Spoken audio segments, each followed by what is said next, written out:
Compounding का बचपन में हमने फॉर्मूला सीखा था सबने, 7वीं कक्षा के मैथ्स में था, a is equal to p into 1 plus r divided by 100 raise to n। इसमें 3 चीजें हैं, आप कितना पैसा डालते हो, वो कितना रिटर्न्स देता है और कितनी देर के लिए देता है, ये 3 ही चीजें हैं, चौथी चीज कोई है नहीं। सही बात है। अब आपके पास अगर ज्यादा पैसे नहीं है तो यानी जितना पैसा डालते हो वो तो कम है, ठीक है। रिटर्न्स आपके हाथ में है नहीं, यही चीज सब कंट्रोल करने की कोशिश करते हैं पर वो आपके हाथ में है ही नहीं। आप सोचे 2025 में मैं इक्विटी में डालूंगा, पता चला इक्विटी चला नहीं, गोल्ड चल गया। अब 2026 में आप लोग यार पिछले साल गोल्ड चला था, चलो मैं गोल्ड में डाल देता हूं, पता चला गोल्ड नहीं चला, सिल्वर चल गया। कुछ पता नहीं है ना हमारे को, इसलिए मैंने कहा मेरे को 2026 के दिसंबर में बताऊंगा।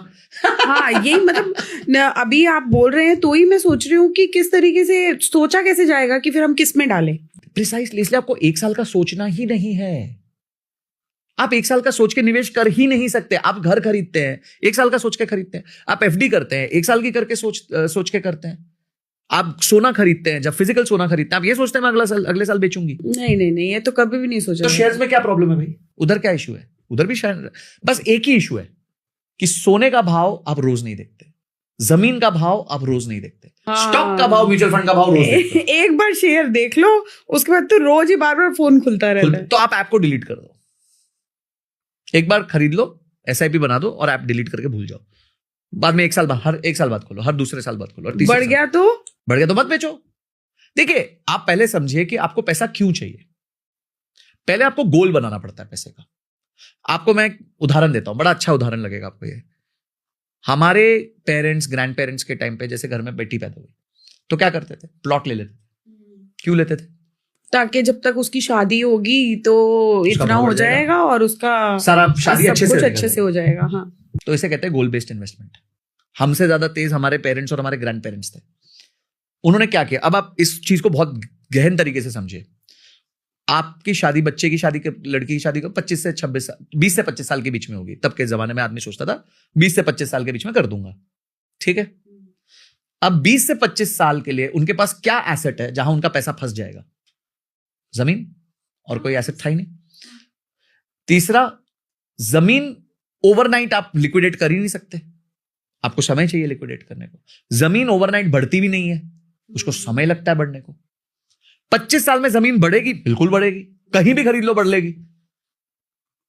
तो सोचिए कितना सोच समझ के निवेश किया कि भाई 25 साल बाद जमीन बढ़ जाएगी, उस जमीन की एक अच्छी खासी वैल्यू होगी और जमीन में पैसा डालने में उनको डर नहीं लगता क्योंकि फिजिकल सामने दिख रही है। बेच वो सकेंगे नहीं बीच में, तो पैसा टूटेगा नहीं, बस हो गया। इससे अच्छा क्या इन्वेस्टमेंट हो सकता था? 20-25 साल के लिए पैसा फंस गया। अब 10 लाख की ली थी जी, बेटी की शादी आते आते ये 2 करोड़ की हो गई। जय हो, शादी भी अच्छे से हो गई, सब कुछ अच्छे से हो गया। अब उस दिन 2 करोड़ की थी, मार्केट में भाव किसी ने सस्ता कर दिया तो 190 में तो बिकेगी। आपने तो 10 लाख की ली थी। सही बात है, आपने तो 10 लाख की ली थी, अब तो 2 करोड़ की जगह 190 में बिक गई, ठीक है, कोई प्रॉब्लम नहीं है। बट अगर आप यही चीज सोचो, मैं 10 लाख की जमीन लूंगा, 2 साल बाद बेचना, पता चला 2 साल बाद बिकी नहीं, मार्केट टूट गई। वो एयरपोर्ट आने वाला था, अभी तक आया नहीं। वो सड़क कटने वाली थी, अभी तक कटी नहीं। ऐसा होता है, बहुत लोगों के साथ होता है। बहुत लोगों के साथ। अब लोग मेरे को एग्जांपल देते हैं, सर पिछले 3 साल में देखो रेट डबल हो गए, ट्रिपल हो गए। मतलब बेटा पिछले 15 साल में देखो रेट ट्रिपल ही हुए हैं, क्योंकि उसके पीछे के 10 साल रेट बढ़े ही नहीं। तो ये तुम 3 साल नहीं गिन सकते ना। ये 3 साल किसी ने खरीद के बेचा और नसीब वाला है, उसका नसीब है।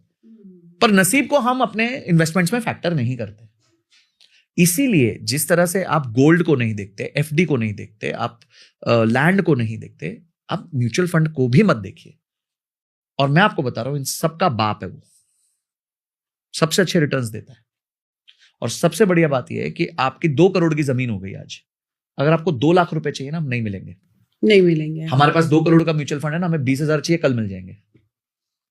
25,000 चाहिए, कल मिल जाएंगे। 2 लाख चाहिए, कल मिल जाएंगे। 20 लाख चाहिए, कल मिल जाएंगे।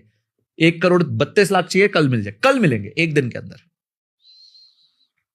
और आपकी 2 करोड़ की जमीन है ना, आपको 2 ही करोड़ मिलेंगे। ऐसे नहीं होगा एक छोटा सा प्लॉट काट दो, और वो भी एक अच्छे खासे लंबे प्रोसेस के बाद, हैसल के बाद मिलेंगे अच्छे खासे। 9 महीने की पेमेंट, 6 महीने की पेमेंट, ऐसा वैसा। सो पॉइंट इज, आपको देखना है कि मेरे को एसेट में क्या चाहिए। लिक्विडिटी चाहिए, मेरे को ऐसा चाहिए कि मैं कल बटन दबाऊं मेरे पास पैसे आ जाए। आपकी रिक्वायरमेंट है भाई।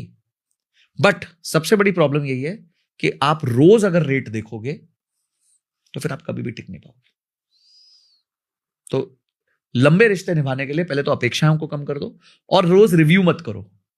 अब अगर एक कपल है वो रोज ये सोचे यार इससे अच्छा लड़का मुझे मिल सकता था, लड़का सोचे इससे अच्छी लड़की मुझे मिल सकती थी, तो नहीं चलेगा रिश्ता ज्यादा देर। वो सोचेंगे हाँ यार ये ज्यादा अच्छा था, ये ज्यादा अच्छी थी, ये ज्यादा अच्छा था, हर बार यही सर्कस चलता रहेगा। तो आपने ले लिया जी, एक म्यूचुअल फंड खरीद लिया, आपने पहले रिसर्च कर ली, शांति से कर ली, अब टिके रहो उसके साथ, बने रहो। कभी वो अच्छा परफॉर्म करेगा, कभी वो नहीं करेगा, औसतन एक लाइफ में अच्छा परफॉर्म करके दे देगा।